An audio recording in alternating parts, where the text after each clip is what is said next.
Bismillahirrahmanirrahim. Assalamualaikum warahmatullahi wabarakatuh. Ketemu lagi di channel Sahabat Ilmu. Salam sahabat. Oke sobat sekalian, terima kasih yang udah nonton video-video Sahabat Ilmu, yang udah like, comment, share, dan tentunya yang udah subscribe channel Sahabat Ilmu. Mudah-mudahan diberikan kelancaran segala sesuatunya, amin ya rabbal alamin. Dan untuk yang belum subscribe, ayo support channel ini dengan mensubscribe. Dan jangan lupa aktifkan lonceng notifikasinya.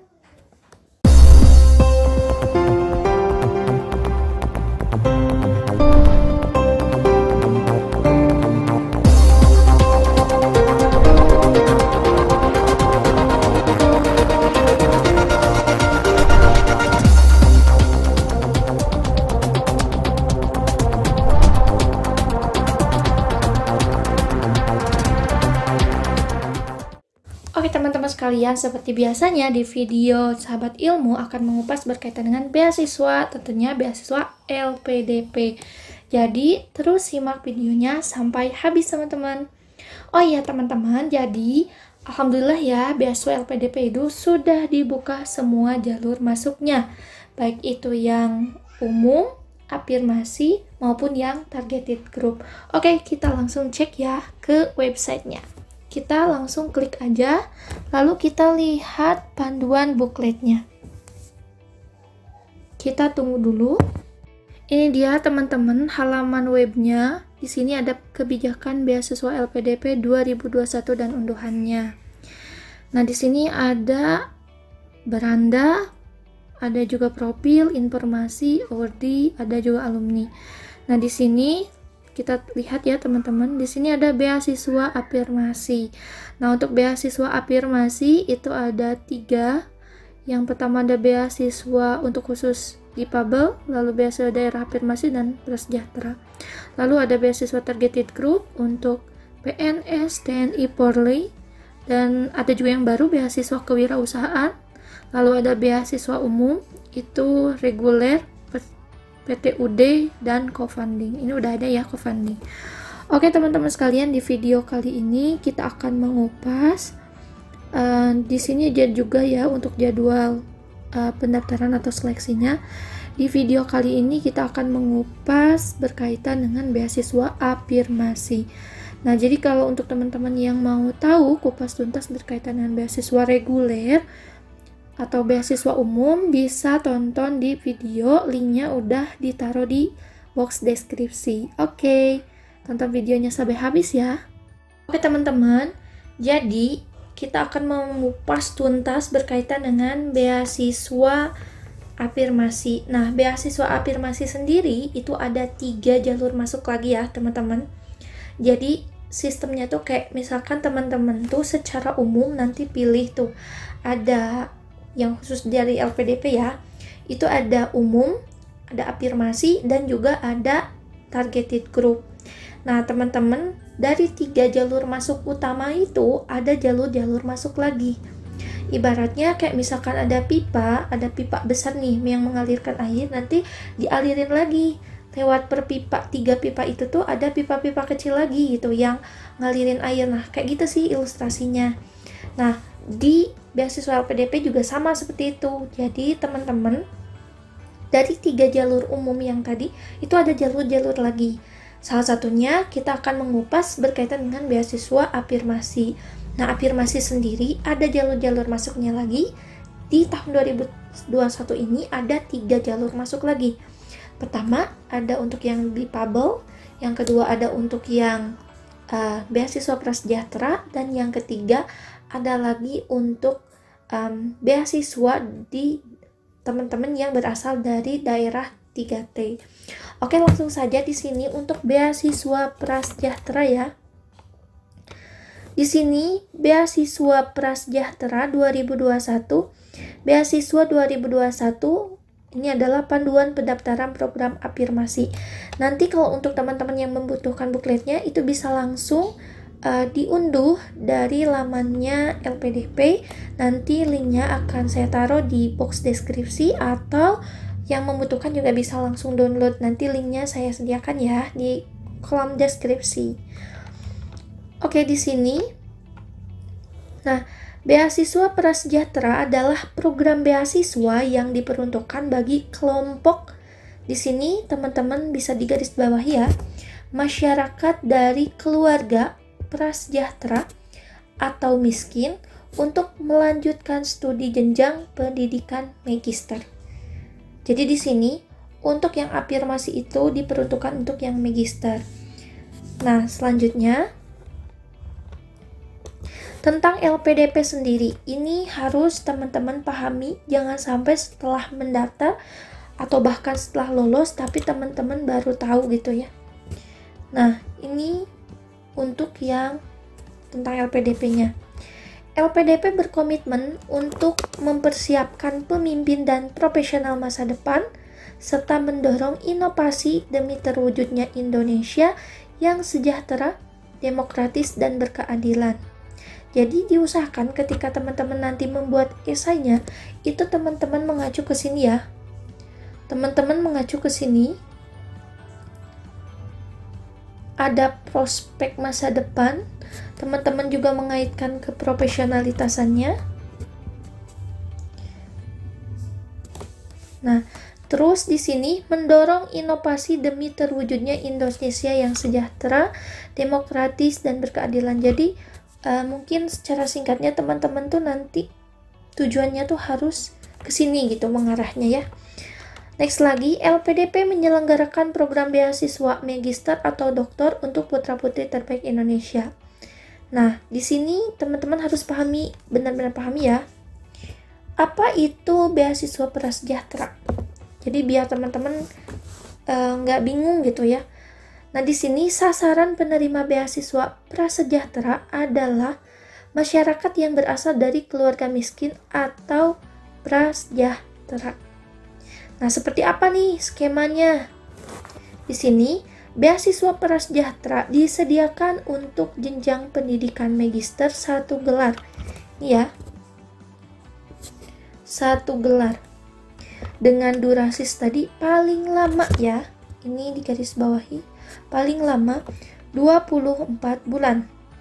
Nah, pendaftar beasiswa pendidikan Indonesia prasejahtera yang telah mempunyai, di sini ya, yang telah mempunyai dan mengunggah LOA atau Letter of Acceptance. Kalau ada yang tanya, LOA itu apa? Singkatnya adalah surat yang menyatakan bahwa teman-teman itu dinyatakan lulus atau menjadi calon mahasiswa baru di perguruan tinggi tujuan.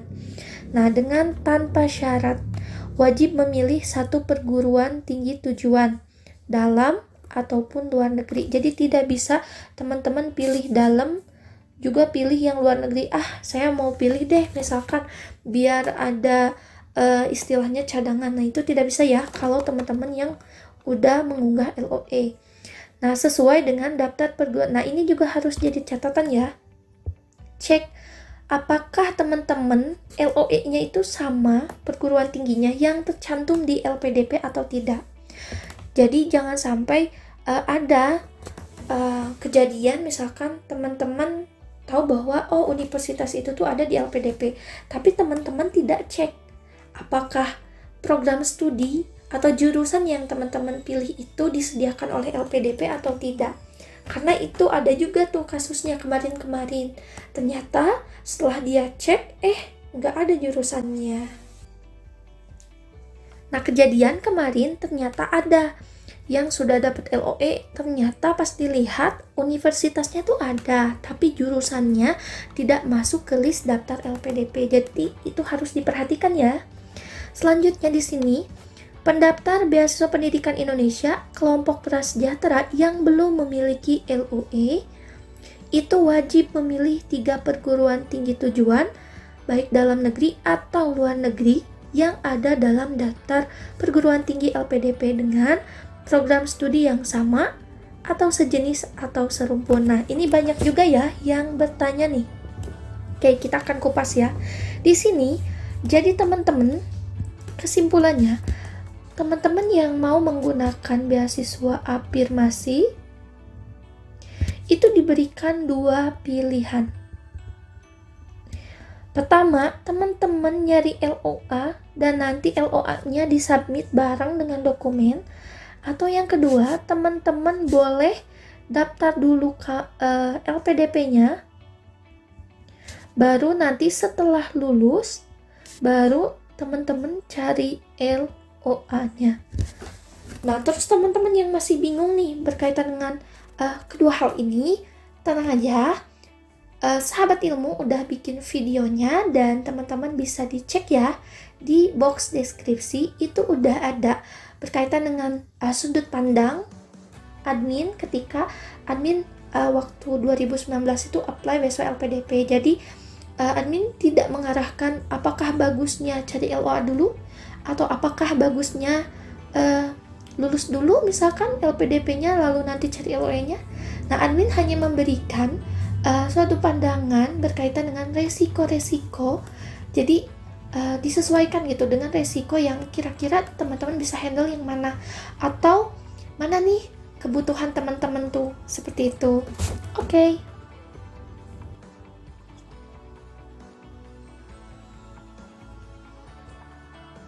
Oke, selanjutnya di sini teman-teman, kalau misalkan tadi untuk teman-teman yang sudah punya LOE, itu hanya boleh memilih satu ya, berkaitan dengan LOE yang diunggah tadi. Lalu kalau untuk yang teman-teman yang nanti memenuhi LOE-nya setelah lulus, itu boleh memilih 3 ya. Jadi 3 ini boleh, misalkan ada yang bertanya juga, Kak, kalau misalkan ketiga pilihannya satu universitas yang sama dengan program studi yang sama, boleh nggak? Ya boleh gitu. Terus kalau misalkan 3 universitas dengan 3 jurusan yang berbeda itu bagaimana? Nah, kita lihat ya. Kalau pilih 3 universitas itu boleh. Nah, di sini diusahakan. Nah, harus nih atau diharuskan ya program studinya itu yang sama, sejenis atau serumpun. Jadi maksudnya sama, sejenis, serumpun tuh kalau teman-teman misalkan nih ambil pendidikan bahasa Inggris di Universitas A, maka teman-teman juga ambil di Universitas B itu pendidikan bahasa Inggris juga. Begitupun di pilihan yang C-nya, yang ketiga, seperti itu. Nah, yang dimaksud tidak sejenis atau tidak serumpun ketika teman-teman ambil pendidikan bahasa Inggris di kampus A, lantas di kampus B teman-teman ambil sastra Inggris, dan di C itu juga sastra Inggris. Nah, berarti kan di 3 pilihan ini tuh tidak sesuai gitu, tidak sama, tidak sejenis atau tidak juga serumpun, dan itu harus teman-teman hindari ya.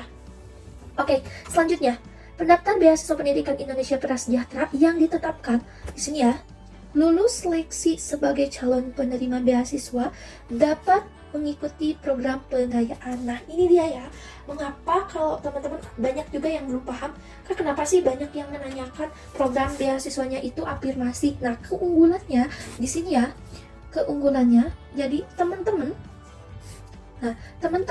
yang pakai afirmasi itu nanti bisa ikut program pengayaan dan sifatnya itu gratis, semua ditanggung, baik itu biaya untuk pengayaannya maupun biaya hidup, transportasi, dan lain sebagainya. Nah, untuk lengkapnya apa saja tunjangan atau fasilitas yang diberikan ketika program pengayaan, videonya udah lengkap di channel Sahabat Ilmu. Nanti aku taruh juga ya di box deskripsi, jadi dicek ya videonya kalau mau penasaran nih apa saja sih program pengayaan itu, udah ada di channel Sahabat Ilmu. Oke, next dulu ya. Di sini apa saja sih komponen biaya yang diberikan? Nah, ini dia komponen biaya yang diberikan. Ada biaya pendaftaran, biaya SPP atau tuition fee, terus ada tunjangan buku, biaya penelitian tesis atau disertasi, dan biaya seminar internasional. Nanti teman-teman kita akan kupas tuntas berkaitan dengan biaya yang ada di LPDP ini atau tunjangan apa saja yang didapatkan setelah teman-teman lulus. Atau teman-teman juga bisa lihat referensinya di tahun-tahun sebelumnya karena hampir sama ya. Bisa teman-teman cek di Sahabat Ilmu ya. Bisa dicek tuh videonya, lengkap banget teman-teman. Jadi kunjungi channelnya ya. Selanjutnya kita lihat lagi. Nah, selain itu ada juga biaya publikasi jurnal internasional. Lalu ada biaya pendukung berupa transportasi, aplikasi visa, asuransi kesehatan, biaya hidup bulanan, dana kedatangan, biaya keadaan darurat jika diperlukan. Di next video kita akan mengupas tuntas berkaitan dengan pembiayaan ya, komponen pembiayaan dari beasiswa LPDP. Jadi terus stay di channel Sahabat Ilmu ya. Selanjutnya ada juga nih, biaya pengayaan. Nah, next lagi ya, apa saja nih persyaratan umum pendaftaran beasiswa prasejahtera? Jadi, di beasiswa LPDP itu, teman-teman, ada 2 persyaratan. Ada persyaratan umum dan ada persyaratan khusus. Nah, persyaratan umum ini semuanya sama. Nah, yang membedakan antara satu jalur masuk dengan jalur masuk yang lain itu terletak pada persyaratan khususnya. Jadi antara satu jalur dengan jalur yang lain, itu yang membedakannya adalah bukletnya yang berisikan tentang persyaratan khususnya. Jadi teman-teman bisa dilihat ya, untuk yang persyaratan umum itu sama dengan jalur masuk yang lain. Ini WNI, terus telah menyelesaikan ini. Nah, ini juga jadi catatan penting ya.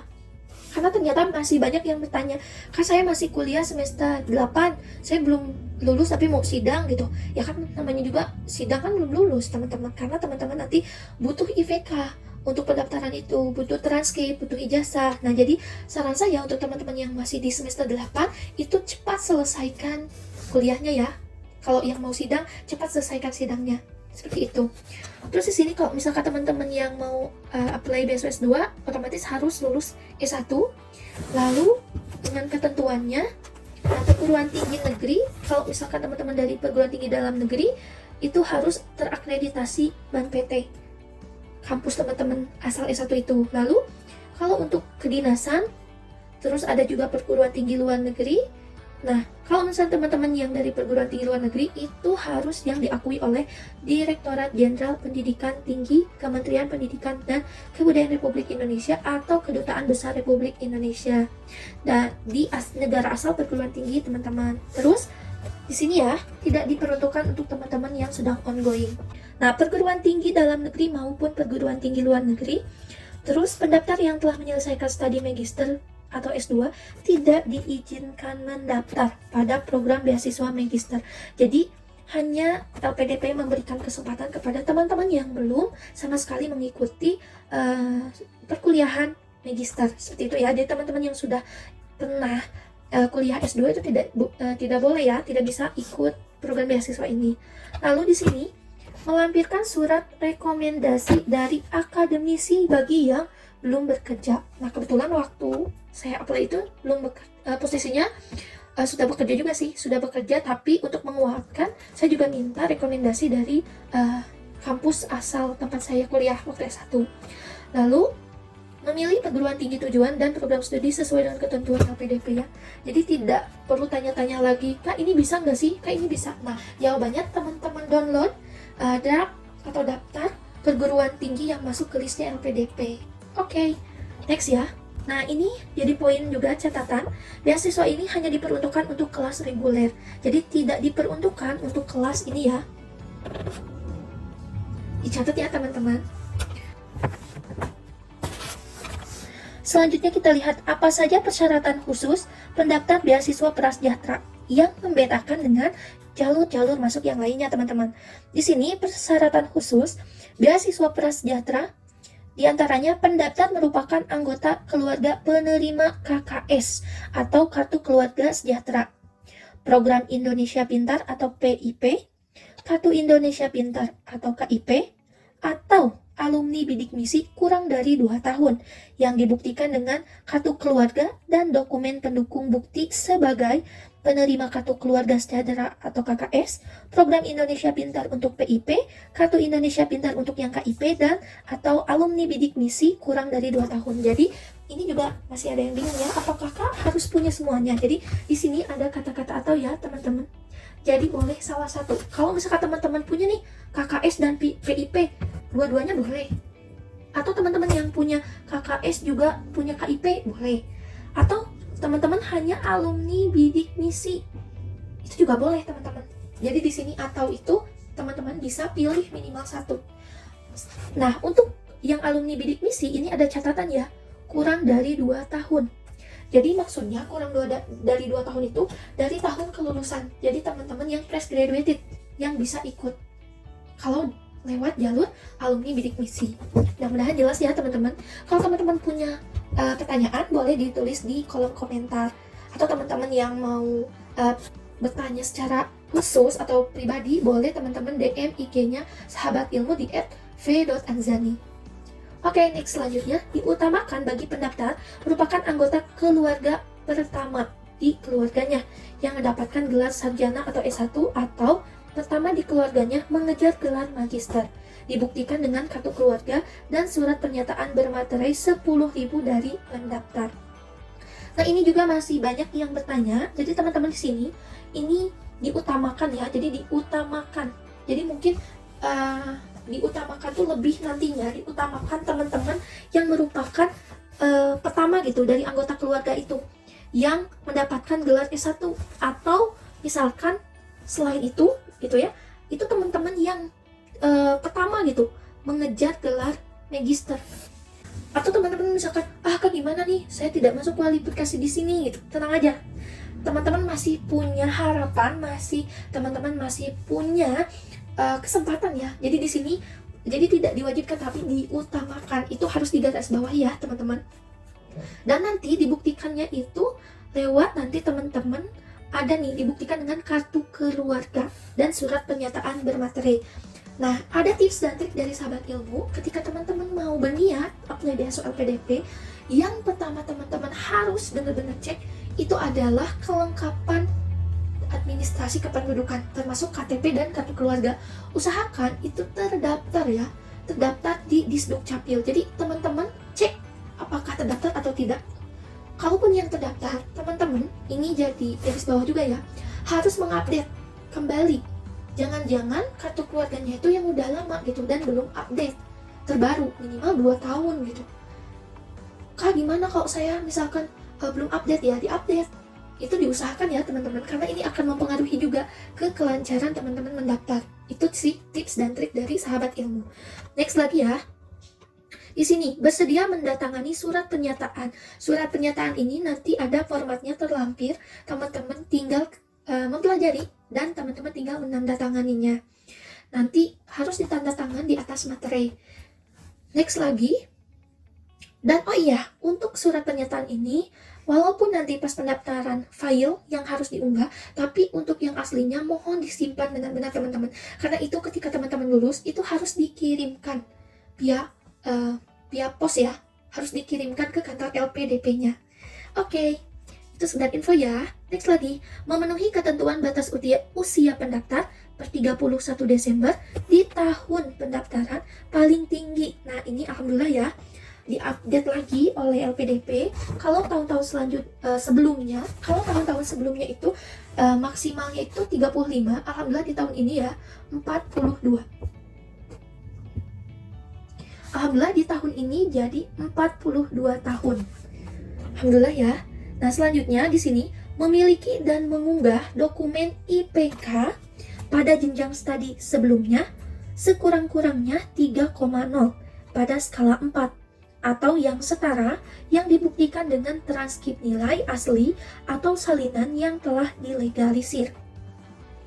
Lalu teman-teman mengunggah dokumen sertifikat kemampuan bahasa Inggris yang masih berlaku dan diterbitkan oleh ITS. Nah, ini teman-teman yang menjadi salah satu buruan teman-teman yang mau apply beasiswa LPDP yang membedakan dengan jalur masuk yang lainnya, bahwa ada keringanan TOEFL itu bisa dipenuhi minimal 400 kalau menggunakan TOEFL ITP. Kalau untuk TOEFL IBT itu 33, terus PTE Academic 30, IELTS 4,5, Duolingo English Test 65, dan TOEFL 36. Wah, ini salah satu kabar terbaru juga ya teman-teman, karena waktu dulu hanya berlaku menggunakan TOEFL IBT, IPT, terus IELTS, TOEFL. Nah, sekarang yang membedakannya itu ada ini nih, bisa menggunakan Duolingo English Test. Nah, ini untuk teman-teman yang suka belajar bahasa Inggris lewat Duolingo, ini kabar bagus ya. Nah, untuk yang Duolingo itu bisa menggunakan nilai poin 65. Nah, selanjutnya, pendaftar program magister luar negeri, skor minimal kemampuan bahasa Inggrisnya yaitu TOEFL ITP 500, TOEFL IBT 61, PTE Academic 50, IELTS 6,0, Duolingo Englishnya 95, dan TOEFL itu 66. Nah, sertifikat TOEFL ITP yang berlaku harus berasal dari lembaga resmi penyelenggara tes TOEFL ITP di Indonesia. Ini harus digarisbawahi ya teman-teman.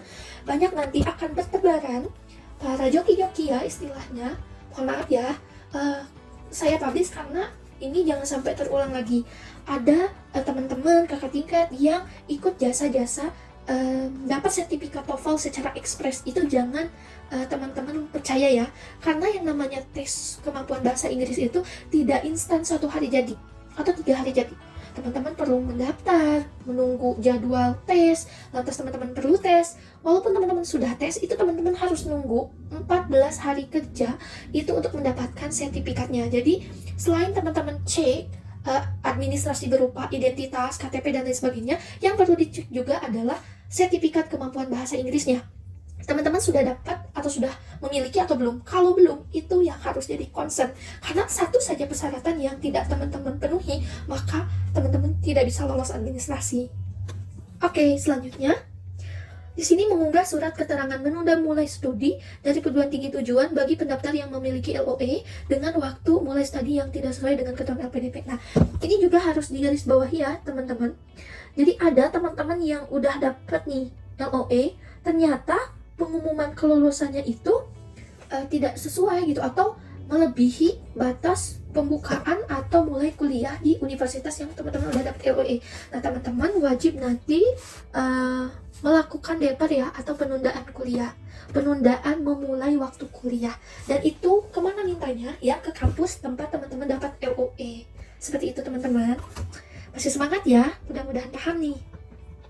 Nah, next selanjutnya nih, bagaimana cara mendaftarnya? Untuk mendaftar secara online pada situs pendaftaran beasiswa LPDP itu teman-teman tinggal masuk ke sini ya, linknya beasiswa lpdp.kemenq.go.id, lalu melengkapi dan mengunggah semua dokumen, lalu pastikan melakukan submit aplikasi pendaftaran untuk mendapatkan kode registrasi atau pendaftaran. Selanjutnya apa saja sih proses seleksi beasiswa prasejahtera afirmasi ini? Jadi untuk proses seleksi itu semua jalur sama ya teman-teman. Jadi yang membedakan itu adalah jalur masuk. Jalur masuk itu berkaitan dengan dokumen yang diunggah atau persyaratan khususnya.